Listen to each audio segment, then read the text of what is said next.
Historically, multinationals innovated in rich countries like the US and sold those products in poor countries like India. Reverse innovation is doing exactly the opposite. It's about innovating in a poor country like India and selling those products in a rich country like the US.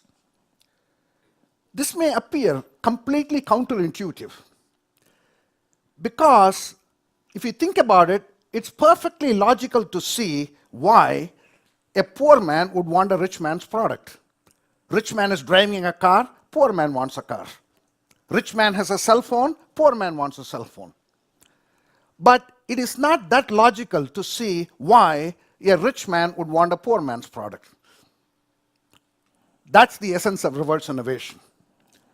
I contend this is going to be probably the most significant growth opportunity for American corporations going forward. Why so? Reverse innovation has two components. First, you can't simply export to poor countries or developing economies. You have to innovate there. That's step one.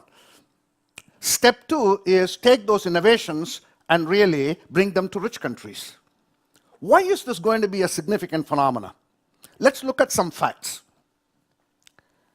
What this block tells you is there are about 5.5 billion people in the so-called developing economies. That tells me developing economies are bulk of the consuming base. The total size of these economies, the GDP of poor countries, is about $30 trillion.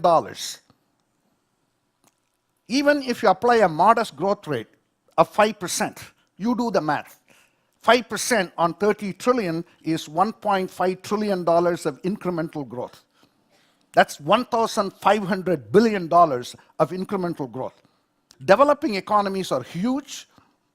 They have massive consumption base, but that still doesn't tell you why do you need to innovate there. And we understand why you need to innovate if you look at another statistics, which is what I have got here is GDP per capita. When you look at the GDP per capita, think about India. The GDP per capita in India is about $3,000. The GDP per capita in the US is about $50,000. There is no business model you created for middle America, where the mass market per capita income is $50,000. You can go and try to capture middle India, where the mass market per capita income is $3,000. You have to innovate. What is happening is, you can imagine it this way. In a rich country, there is one person with $1,000 to spend. In a poor country, there are 1,000 people. Each have $1 to spend. The total consumption is the same, but the fundamental difference is in the demand structure. Let's take an example of how reverse innovation works. This is General Electric in their healthcare business. In their healthcare business, GE makes products like CAT scanner, MR machines, ultrasounds, X-ray machines, and this one, which is an electrocardiogram, an ECG machine. This machine probably costs about $25,000. And this comes with a very sophisticated custom printer because you got to print the ECG. That costs another $25,000. This is a $50,000 machine. Extremely powerful machine. It has saved millions of lives.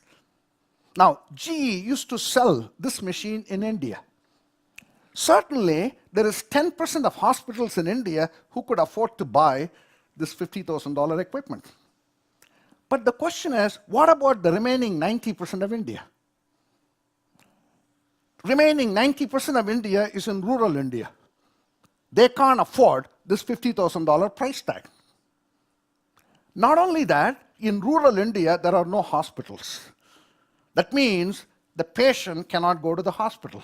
The hospital has to come to the patient. That means you got to take this machine and go door to door in rural India. This machine weighs 200 pounds. Nearly impossible. Put it on your backpack and go door to door. But even if you manage somehow to take this machine in a bus or something to the village, this machine operates in house current. In rural India, electricity is either unavailable or unreliable.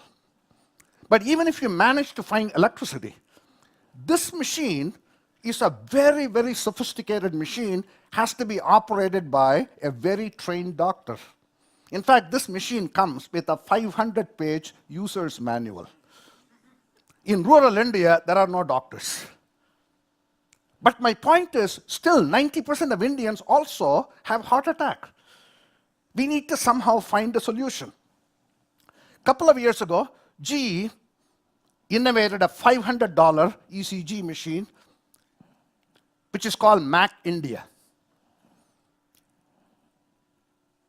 Contrast $500 versus $50,000. In fact, in my way of thinking, if you want to unlock urban India, you better have a 10% solution.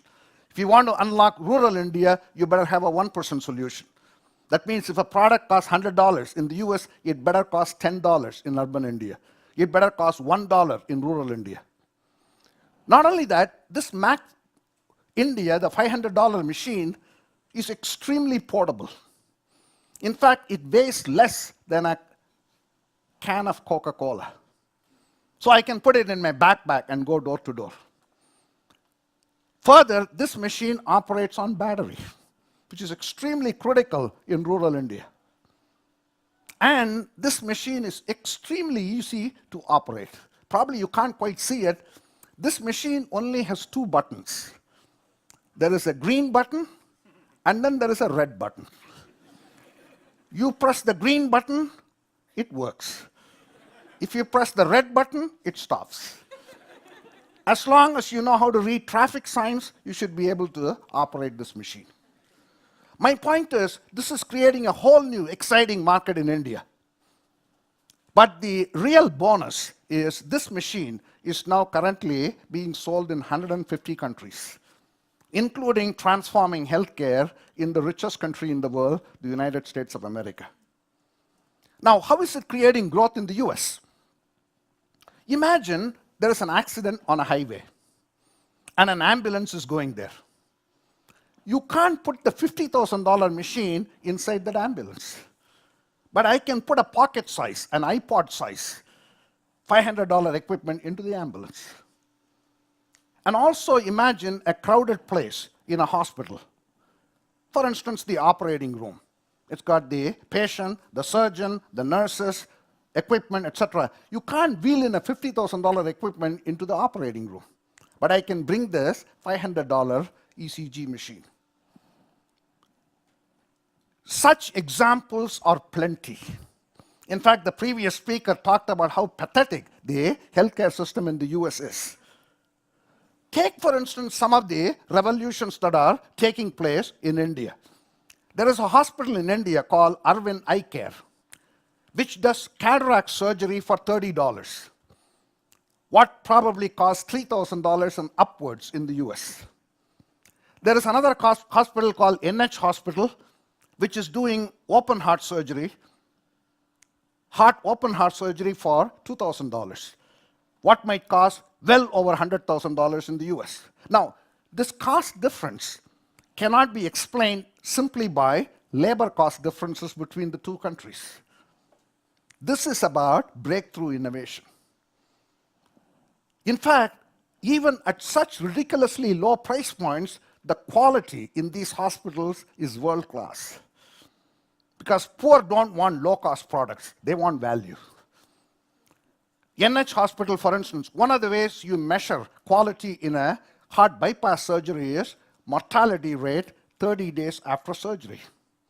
For NH Hospital, the mortality rate 30 days after surgery is 1.4%. The US average is 2%. So they got world-class quality at a very low price point. The beauty is innovation. In fact, NH Hospital, for instance, buys world-class equipment. What you're going to see in Mayo Clinic or Mass General is exactly what they have. Then you may wonder, with such world-class equipment, costing very high prices, how are they able to bring the cost down? They use it 500 times more. If you can use the same resource 500 times more, the cost of patient comes down. In fact, we have many, many examples of breakthrough innovation in just about every sector. Given the lack of infrastructure in poor countries, they always leapfrog into the next generation of technology. We have seen this in telecommunications, where they have skipped landlines and gone to the cellular phones. But when they go to cellular phones, they are also able to innovate services which are built off the cellular platform, like mobile banking, like telemedicine. Or because China is building its energy infrastructure for the first time, they leapfrog and become global leaders in renewable energy technologies like solar and wind. Or take a look at transportation. There is a company in India called Tata Motors which has launched the Tata Nano, the $2,000 car. Think about the power of that innovation. If somebody told you 5 years ago, you can actually make an internal combustion driven automobile for $2,000, you will say, get out of here. The cost of a DVD player in a BMW is a lot more than $2,000. Or take a look at ultra low cost housing. I wrote an article 12 months ago about why can't we build a $300 house for the poor? My argument was based on today in this world there are 75 million people who are homeless. 75 million. That's the size of United Kingdom. Who sleep on pavements, for whom sky is the only roof. Is that really right? Even insects have home, is it not? Even a spider has a home, is it not? I say housing is a human right, and it has generated a global movement. The list goes on. Unfortunately, most corporations have divided the world into two. The world has 7 billion people, they've divided into two. 3 billion who are rich enough who can afford the products we make today. And the 4 billion poor, we have left to charity to take care of. Governments to take care of. This is an outmoded thinking. We have to bring the 4 billion poor into the consuming base. If you want to bring the 4 billion poor into the consuming base, you can't give the products the 3 billion rich are consuming.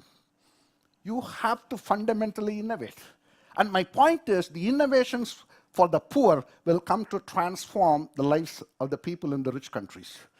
All the innovations in renewable technology that's taking place in poor countries will ultimately rebuild the energy infrastructure in the US. If this is such a big opportunity, how well are American corporations positioned to capitalize on reverse innovation? Unfortunately, they are not well positioned. In fact, most American corporations, especially winners, always struggle in emerging markets. And the reason they struggle in emerging markets is they use the American logic, the American mindset, the American dominant logic to unlock emerging markets. It doesn't work. Let me give you an example. Kellogg's is a global leader in the breakfast cereal market, making brands like cornflakes. Kellogg's is a complete non-player in India, which is perhaps one of the largest and fastest growing breakfast cereal markets in the world. And Kellogg thinks they have already innovated for India, because in India they make the regular cornflakes, then they make banana cornflakes, then they make mango cornflakes, and they think they have innovated. But those of you who have gone to India are familiar with how Indians eat breakfast. For instance, Indians love hot breakfast. So you pour hot milk on your cereal. I don't care whether it is plain cornflakes or mango cornflakes or banana cornflakes. It becomes a mush. Who wants to eat that? The only Indians who are consuming cornflakes are Indians who live like Americans, who pour cold milk on their cornflakes. A senior executive sitting in Chicago for Kellogg's might say, well, a small sales revenue in India is okay. Once Indians become more civilized, they will come to my conflicts. My point is, in a multipolar world, who defines who is civilized and who is not? If American companies have to capture this enormous opportunity in reverse innovation, then they have to fundamentally change their dominant logic. When you go to emerging markets, don't ask this question. What is the market for my transplanted global strategy? This is saying, how can I place my cornflakes into the breakfast cereal market in India? You are lost. Instead, you should ask the question, what is the strategy for that market? Can I understand in a deep way what the customer problems are in poor countries? And then try to use my global capabilities to engage in fundamental innovation. We all know one thing. Developed world has slowed down. And the growth is shifting to developing countries. But if you want to capture that growth, you must innovate. But you must have a different paradigm for innovation than what we have in the US. In the US, our paradigm for innovation is, let's spend more money. And as the previous speaker talked about, that's what we have done in healthcare. In order to solve healthcare problems, we say medical science and medical technology, we will push the frontiers of it. Don't even ask about cost. It's not even a second consideration. It's the last. In the US, whenever we want to innovate, we say, you got the blank check. Let's go spend money. In poor countries, you have to innovate by spending less money because they don't have resources. In fact, in poor countries, you have to do a lot more with a lot less. You have to offer a lot of value to the customer with very little cost. You have to do more with less, with lots of people. Therefore, the innovation paradigm has to change from value for money to value for many. And if you want to really provide value for many, then you have to engage in frugal innovation. In fact, Harvard Business Review Press is going to publish a book called Reverse Innovation, which outlines how do you exactly master this art. But here is the real scary thing. If American companies don't do reverse innovation, that doesn't mean poor people in poor countries are going to wait forever. Some local company will do that innovation. When it does that innovation, they will come and disrupt American companies on our shore. By the way, the NH hospital that I was talking to you about, the $2,000 open heart surgery, as we speak, they are opening a 2,000-bed cardiac hospital in Cayman Islands, the largest cardiac hospital in the world. And Cayman Islands is a 60-minute flight from Miami to attend to the American patients at 40% of the cost that we pay here. Reverse innovation is not optional. It is oxygen. It is the very oxygen which will fuel future growth for American companies in America. If America has to remain strong, we have to be as curious about the problems of people in poor countries as we are about the problems of people in rich countries. Reverse innovation represents the most significant growth opportunity for America. Are American corporations ready? Thank you.